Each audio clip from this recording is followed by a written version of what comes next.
7 साल कॉपीराइटिंग की फील्ड में गुजारने के बाद 3700 कॉपीराइटिंग प्रोजेक्ट पे काम करने के बाद और hundreds of thousands of dollars as a copywriter earn करने के बाद मैंने कुछ ऐसी आउटरीच मिस्टेक्स अपनी लाइफ में देखी हैं जिनको अगर मैं भी अवॉइड कर लेता तो मैं बहुत इजीली प्रीमियम क्लाइंट्स के साथ बहुत स्टार्ट में काम कर पाता। तो आज उन 8 गलतियों का जिक्र मैं इस वीडियो में आपके साथ करने वाला हूं। तो अगर आपने इस वीडियो को गौर से देख लिया, ये जो आउटरीच मिस्टेक्स के ऊपर मैं बात कर रहा हूं इनको आपने अवॉइड कर लिया, तो आई गारंटी यू कि आपको बहुत जल्द एक हाई पेइंग कॉपीराइटिंग क्लाइंट मिल जाएगा। Now in case you are new to the channel, my name is Ramesh Kamal and I am Pakistan's most highly rated copywriter with over 3700 copywriting projects under my belt. I'm also the only Pakistani to have been featured on Troy Erickson's Secrets of Scale podcast and proclaimed as Pakistan's #1 copywriter by Troy Erickson himself. इस channel पे हम बात करते हैं copywriting, digital marketing, freelancing और entrepreneurship जैसे topics के ऊपर। So if you're interested, make sure to hit the subscribe button and turn on the bell icon ताकि आप इसी तरह की मैसिवली वैल्यूएबल वीडियोस के साथ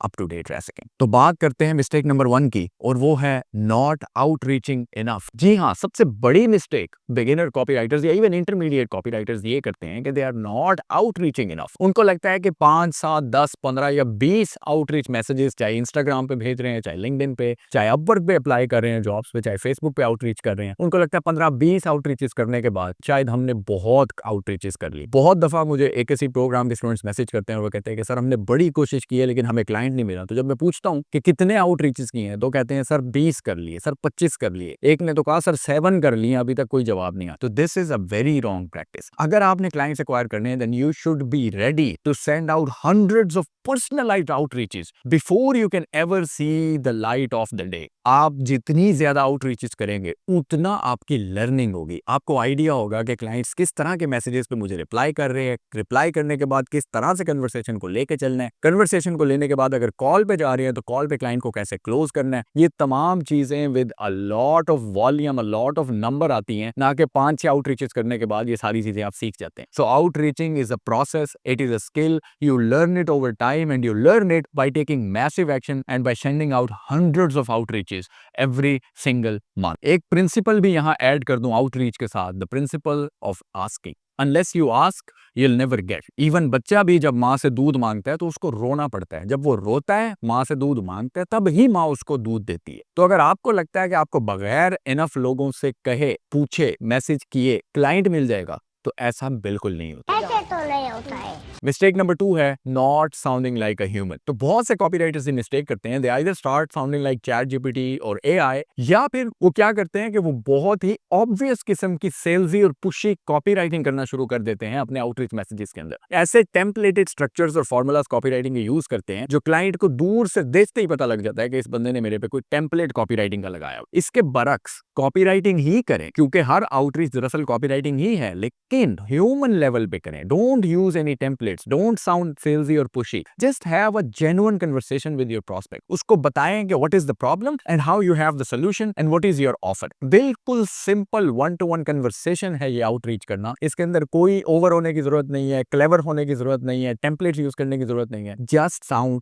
लाइक अ फ्रीकिंग ह्यूमन। मिस्टेक नंबर 3 है ग्रामर एंड टाइपोस। मैं आपको नहीं बता सकता कि ग्रामर और टाइपोस की कितनी इंपॉर्टेंस है व्हेन इट कम्स टू आउटरीचिंग। अगर आप अपनी आउटरीच के अंदर ग्रामर की मिस्टेक कर रहे हैं या कोई टाइपो कर रहे हैं, वर्ड गलत लिख दिया है, कोई कॉमा लगाना भूल गए हैं, फुल स्टॉप लगाया ही नहीं है, फिक्रा ओपन छोड़ दिया, व्हाटएवर, ग्रामर, पंक्चुएशन या typo, forget about getting high. कोई बंदा अगर आपकी आउटरीच में ही आपकी ग्रामर और टाइपोस की मिस्टेक्स देख लेता है तो वहां पे कभी भी ट्रस्ट नहीं करेगा, खास तौर पे अपने बिजनेस और अपने ब्रांड के साथ जिससे उसका घर चलता है, उसकी इनकम जनरेट होती है और उसका नाम बुलंद होता है। तो लिहाजा जब भी आउटरीच करें डबल चेक, ट्रिपल चेक कि कोई ग्रामर की या टाइपो की गलती तो नहीं है। हाफ एस्ट एफर्ट पुट करने के बाद आउटरीचेस ना करें कि बस मैसेज जल्दी से लिखा और बगैर पढ़े उसको सेंड कर दिया। बहुत से स्टूडेंट्स मुझे भी जब मैसेज करते हैं, कोई कॉपी क्रिटिक के लिए भेजते हैं, तो उसमें भी नंबर 1 मिस्टेक यही होती है कि उन्होंने खुद से एक दफा भी उस कॉपी को पढ़ा ही नहीं होता। तो बहुत सी मिस्टेक्स मैं ऐसी पॉइंट आउट कर रहा होता हूँ जो वो खुद पढ़ के भी निकाल सकते थे। बड़ी दफा कॉपीराइटर्स क्लाइंट्स के लिए कॉपी लिखते हैं और मुझे सेंड करते हैं रिव्यू के लिए, तो उसमें भी यही मिस्टेक की होती है कि they haven't even check the grammar और टाइपो एरर्स, और वो मैं उनके करेक्ट करवा रहा हूँ। तो अगर आप क्लाइंट्स का आउटरीच कर रहे हैं, make sure your grammar is air tight, there are no typos and you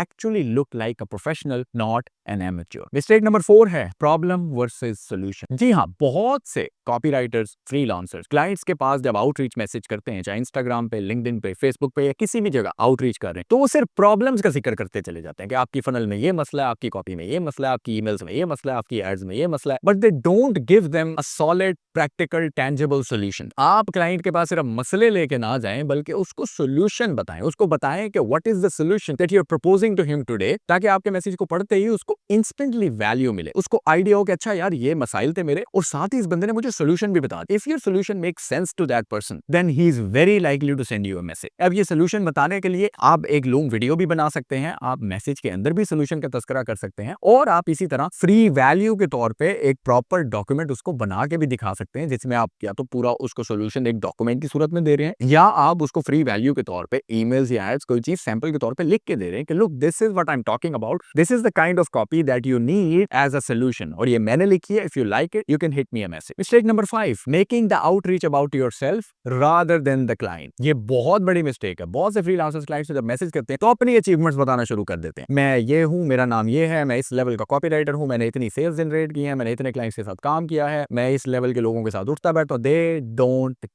don't care what you are, what you do, what you have done, what you have achieved, they only care about themselves, they care what's in it for them, not you. तो अपनी outreach अपने ऊपर centred होने की बजाय clients के ऊपर focused करें। प्रोस्पेक्ट्स जब मैसेज कर रहे हैं तो उनको बताएं कि what are you offering to them, what is the benefit for them, what is the promise for them, what is the solution for them, how it can help them grow their business, how it can impact their sale, how it can grow their revenues. तो ये mistake अगर आप कर रहे हैं तो please अपने बारे में बताना छोड़ दें। अपने बारे में बताने का मौका आपको मिलता है, बट बहुत एंड पे जाके पीएस में डाल दें थोड़ा सा अपनी क्रेडिबिलिटी। पूरा मैसेज करने के बाद value based, promise based, solution based message करने के बाद पीएस में डाल दें कि आप कौन है, आप क्या हैं, आपकी क्रेडिबिलिटी क्या, आपने क्या चीजें अचीव की हैं। अगर वहां डालते हैं तो फिर ये चीज बैकफायर करने की बजाय आपकी फेवर में प्ले करेगी कि अच्छा जो बंदा मुझे सोल्यूशन दे रहा है वो खुद भी एक क्रेडिबल अथॉरिटेटिव एक्सपर्ट है। मिस्टेक नंबर 6 है नो प्रूफ और रेलेवेंट सैंपल्स टू शो। बहुत से कॉपीराइटर्स क्लाइंट्स को आउटरीच करते हैं, और सिर्फ कॉपीराइटर्स नहीं, जनरली फ्रीलांसर्स भी अप्लाई होता है। वो क्लाइंट्स को आउटरीच का मैसेज करते हैं और उनको चांद तक पहुंचाने के वादे करते हैं, लेकिन उनके पास दिखाने के लिए ना तो कोई प्रूफ होता है, ना कोई टेस्टिमोनियल होता है, ना कोई रिजल्ट्स होते हैं, और ना ही अपने सैंपल्स होते हैं। तो अगर तो आप बगैर किसी प्रूफ के क्लाइंट को कह रहे हैं कि मैं आपको चांद से तारे तोड़ के ला दूंगा, तो वो आपकी बात पे बिलीव नहीं करेगा, because they need to see some tangible proof from a complete stranger. आप उनके लिए कंप्लीट स्ट्रेंजर हैं, और आपके पास अगर relevant proof, testimonials, case studies, results या एटलीस्ट सैंपल्स नहीं है, दे कैन नेवर ट्रस्ट। तो सबसे अच्छी प्रैक्टिस तो ये है कि अगर आपके पास टेस्टिमोनियल्स, प्रूफ और केस स्टडीज हैं तो उनका तज़किरा जरूर करें। क्लाइंट को बताएं कि कैसे आपने दूसरे लोगों के लिए ये इस तरह की सेल्स जनरेट किया है, या दूसरे लोगों ने आपके साथ काम करके इस तरह का टेस्टिमोनियल दिया। और अगर तो ये चीजें आपके पास नहीं है और आप बिल्कुल कंप्लीट बिगिनर हैं, तो कम से कम चीज आपके पास सुपर रेलिवेंट सैंपल्स मौजूद होने चाहिए। क्लाइंट जिस नीश में है, जिस इंडस्ट्री में है, उस इंडस्ट्री से रिलेटेड आपके पास सैंपल्स मौजूद होने चाहिए जो आप क्लाइंट के साथ शेयर करें, ताकि वो कम से कम आपका राइटिंग स्टाइल देख सके, आपकी कॉपी को जज कर सके और अंदाजा लगा सके कि अगर मैं इसको हायर करता हूं तो ये मेरे ब्रांड के लिए किस तरह की कॉपी लिखेगा। मिस्टेक नंबर 7 है asking for a call directly